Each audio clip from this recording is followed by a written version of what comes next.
Right, hello everyone, what's up, Lotus 79 community. So, I'm going to do a track guide with a Hotlap here at Silverstone. So, it's something that I've done before in the Radicals. And first time doing it in the Lotus, so we're going to do a Hotlap, track guide, talking about the setup, and then anything else that comes to mind. So, let's go.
Alright, so that was the lap, so that was on the qualifying setup, and we will talk about the setup after the lap. So first of all, yeah, that was obviously in a test session this, but on my qualifying setup, so very low fuel. Fastest lap that I've done all week, pretty much. So this was in, what was this, AI qualifying session, I believe, that I did. So I'm going to go through it on quite a technical, quite a deep level, so I can help you understand as much as possible the thought process behind doing the track, as it's a track that I know quite well. So let's just go straight into it like this. So turn one here, we are coming up to here. Flat out, has to be flat out. So as I say, we'll do the setup after, we'll look at the setup after, but the key obviously is having enough downforce that you're going to be confident enough to do this. So for me, the reference point here is the change onto this access road here is kind of my prompt, and I think we start turning in, yeah, pretty much exactly at the moment that we arrive at this access road. And just a little flick of the steering wheel takes very little at this speed with the downforce that we have, and just flicking the car towards the curb here.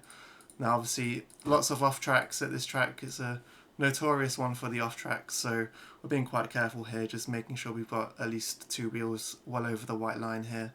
No need to take a huge risk of cutting this part, but I mean the closer you go, the more time you can gain, of course. Pushing out here then for turn 2, coming back to the left, still flat out over this curb. Now the 100 meter board is our reference here, braking hard in a straight line down towards the left hand side here. You want to use as much of the width here as possible. However, there is a little bump here, I believe, that we're going to see around, so we're braking and then it's a little bit bumpy on the left hand side, so that can upset the car a bit.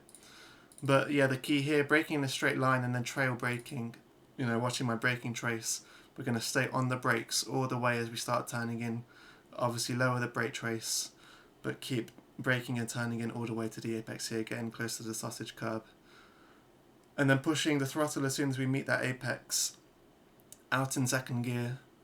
So that was what, turn 3, now coming into turn 4. We're going to, leaving this corner, we're going to make sure we put the car a bit to the right hand side, but then we're also going to have our eyes firmly on the apex for turn 4, because you don't want to get lost and lose your orientation here. So making sure we come down nicely towards the apex of turn 4. You can obviously get even tighter than that. And then gently pushing the throttle so that we can have a nice controlled exit here. Obviously easy to lose the rear end grip here. And pushing out, let's turn that back up a bit, flat out over here, down the Wellington Straight. Now the reference here, we got the 100 meter, then we're going to definitely get closer to the 50 board than the 100 board before we start braking. Braking on the curb, use the curb, make sure you use all the width at this track. Braking in a straight line, downshifting. I'm someone who likes to downshift quite early, so I'm very early downshifting to second gear, but sometimes I see people who like to do the downshift later, so it's up to you on how you want to drive the car, but this is how I do it. Early downshift so that I can focus on then just controlling the car and guiding the car towards the apex, quite a late apex here. But again, being aware of off tracks, definitely easy to cut this one if you're being too ambitious. That's loud. But wrapping round this corner, taking the late apex, trail braking deep in, and then pushing the throttle a bit.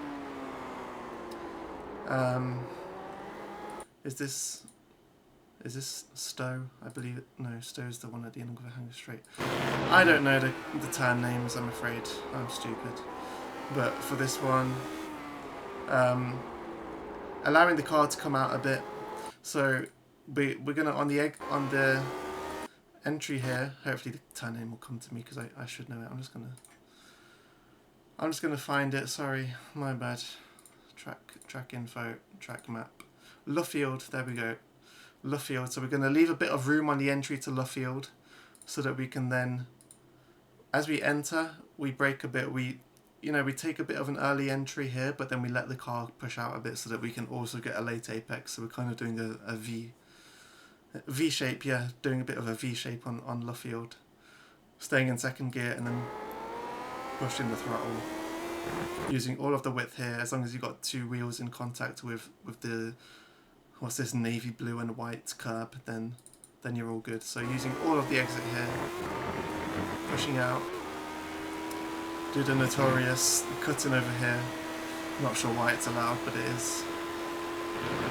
Now into Cops Corner. I know that one. So we're gonna, on the quali setup, no brakes and fifth gear. So all you need to do, you need to get the timing right. So we're using the 50 board as our reference and getting pretty close to the 50 board, but not quite all the way before we lift off. And then we're going to cut across that curve, and then we can hopefully have the confidence to push the throttle and use all of the exit here. So again, it's up to you to find your timing and find the correct amount of steering angle to use. But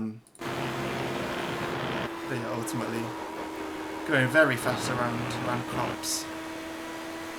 Now into Maggots and Beckett's, I like to use the curb, flick the car around, and flick it back to the left and to the right. So on the entry here, I'm coming out all the way to the right hand side. Then I like to put my left wheels over the sausage curb, just to give us more entry into the next, I don't know which one's Macca's, which one's Beckett's. Okay, so Maggots is the right hander. So on the entry, using all of the left hand side, then flicking it into Maggots. And then obviously, again, you just want to get as close to the white lines of your outside tyres as you can without getting the off tracks. Then flicking the car back to the right hand side. So again, up to you to kind of find your confidence in this part. It's obviously a massive confidence section of the track. But a lot is possible here in terms of how much speed you can carry, especially with a high downforce setup. And then on the exit here, so that's Beckett's. You can push the throttle quite early here and just carry the downforce all the way around as long as you're confident that you're going to make it. Use all of the exit curb here. And then you're free onto the Hanger Straight, and I believe we have a south wind here. So the wind is, I think, pushing directly against us, so we've got a direct headwind here, so that's going to reduce our straight line speed in this particular session, but that might vary, of course. Now into, this is Stowe, right? Yep. So using the curb here as our reference point, just dipping two wheels onto the curb before the 50 board, and then we're going to use a very small amount of braking. I mean, look, we're barely even at 40% here on the brakes. So a very small amount of braking is required to start slowing the car down on this uphill entry, and we're going to be trail braking all the way around into third gear before again pushing the exit with a lot of confidence in the car and using all of the exit curb here. So it's all about abusing the track limits here at Silverstone. Yeah, wrap around that turn, push out, and then into club. Hopefully that's right, club. Yeah, using the... So we've got a bit of an uphill, which makes the braking a bit difficult here. Obviously using the 100 board as our reference. And then yeah, we start braking, but again, we're going to be pretty gentle on the... Well, we go up a fair bit, but then we start coming down. Just making sure not to lock the wheels, because of the way it's uphill and then dips back down, it's quite easy to kind of start locking the wheels. So down to second gear, and pushing the exit here. And yeah, there we land.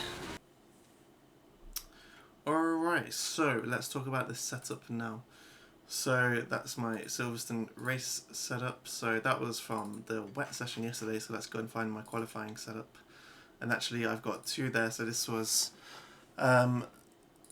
is this the one that I used? Okay, so this is one that I was making yesterday, which I think was used in that.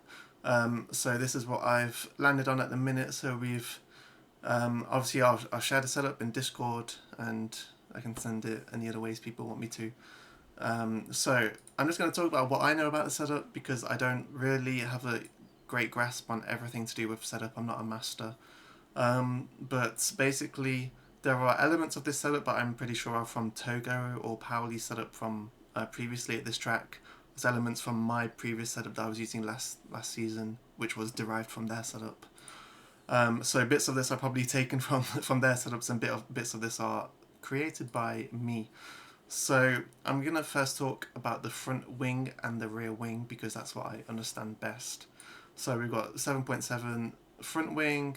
On the rear we've got the 0.5 wicker and the 3.3 rear wing. So in that lap, obviously you could see that, you know, it's quite... If you drive the setup yourself, you'll see it's quite a responsive setup. If you want to make it more responsive on the front end, you can definitely go up on the front wing to something like this. If it's too pointy, if you're just turning the wheel a little bit and you're getting too much response, you can reduce the front wing. Definitely to somewhere around here could work. I've tried this and it works, but I was a bit faster like this. Now ARB, I don't really know too much about how much effect this has, but you can obviously, any bits of the setup you understand better than I do, you can play around with as well. Then when it comes to the rear wing, personally I like to first start using the wickers to give myself extra downforce, and then if that's still not enough, if this still isn't enough, then that's when I start increasing the rear wing angle. So if you're losing the rear wing on the car in some of the high speed corners, like Maggots and Beckett's for example, you can definitely increase this to somewhere like here, for sure. If you think the setup's quite safe and you want to prioritize straight line speed a bit more, then you can do this, of course, bring the wing angle down. Then that might also influence how you want to set fifth gear. So you want to set this a fair bit above what your actual top speed is, because the ideal rev range is a bit below what's topping out in the gear. So don't bring it down too much. But if you're going for a higher top speed setup, then you can definitely change fifth gear. Give yourself a bit more. And then I've got all these obviously set up to use the gears that I was using in the lap. But if you want to use different gears, like if you want to use first gear in turn 4 for example, you could try and make it a bit longer, or you could use the long gear stack, and then you can change first gear to be like this, 175 kilometers now, and then you can use first gear if you want. So really up to you if you want to start making your own changes. Now stuff like ride heights, suspension, stiffness, I don't know too much about what's ideal, so I'm not going to say that I'm not going to say that this is like ideal. This is just what I happen to be using at the moment. If you guys have any like advice or tips, then let me know please, because I'd like to be educated as well. And ARB, I've got the rear set at the minimum, just to basically, my theory is that lets me use as low rear wing as possible. without making the car too edgy. But I could be wrong. Maybe it's ideal to use more than that. Now let's talk about the race setup a bit. On the race setup, I haven't done a full dry session because we had rain in the race yesterday, and I'm too lazy to do full race runs in practice. I just can't be asked. So, in theory, on my race setup, I would use a bit more front wing to deal with dirty air, and then ideally a bit less rear wing to get a faster straight line speed. So I might lower this down here a bit just to get more straight line speed, which helps with overtaking and defending. And also, it seems like the car, when it's on high fuel, it's a bit like it moves around less than it does on the qualifying setup, so you maybe don't have to use as much rear wing. Problem is, later in the race, then the setup can get quite sketchy, I believe, and that's where your ARB fine adjustments come into play. And again, I'm not experienced enough with that to be able to talk about that too much. But definitely, if later in the race, when you're dealing with too much oversteer, then maybe you could use more front wing on the race setup, or you could use more rear wing or use less front wing. Yeah, alright, I think I've spoken enough, to be honest. I'm not used to speaking so much. So yeah, there's the setup. Let me know what you think about that. Right, the final thing to talk about I think for this week is rain. So we had a wet session yesterday on the Wednesday slot that we often do. So it was raining at the start of the session and in qualifying, then the rain stopped, but the track remained wet for the whole session, so we were running on wets. So in these conditions here, there were no puddles, so I was largely driving the same as in the dry, using all the same lines. And as for the setup, I think I would like to ideally take off a bit of front downforce and add rear downforce just to make it more stable in the wet, because obviously the car likes to rotate a bit more easily when you get onto throttle on the exits in particular. But again, I don't know too much about what's ideal for wet setups, so if you're going to use my setups, you can use my setups, and maybe just, as I say, change the front and rear downforce levels a bit. Maybe reduce the front ARB as well. That might help with dealing with understeer in the slow speed stuff, which is something that I really struggled with. But yeah, by and large, all I can say is that in these conditions right here, I was just driving the same lines as my dry, using a bit stronger force feedback to feel more of the grip in the wet conditions. And if you do get puddles, then obviously that's a different situation, and you'll have to practice for that. Taking then obviously wet lines, that changes the way you have to drive the track. But in these just greasy conditions, I was just driving the same lines. And my pace was okay. Obviously Jack was way faster than all of us here. I mean, he was a few tenths faster than me when I was at my best. I was just making mistakes here and there. I wasn't prepared at all for these conditions. But yeah, if we get rain, yeah, that's my advice. So yeah, you just have to deal with it as best as you can. But anyway, other than that, yeah, that's I think all from me for this. So let's see if I do this again. But I just wanted to test the water with doing this kind of thing and see if people enjoy it, see what people get out of it, and if I can get any feedback, on the setups, on the lap, whatever, then put a comment down below or say something on Discord. I'll put donation links in the description if you want to donate to me, because someone in the past asked for that when I was doing it for the Radical. However, I would also advise donate to the broadcast fund if you haven't, because that is really important for the community. I think if you value the broadcasts and you're not donating to the broadcast fund, as Peter puts his messages in the Discord, then go and do that first. Alright, anyway, I think that's all from me. So yeah, thanks for watching, guys. Bye bye.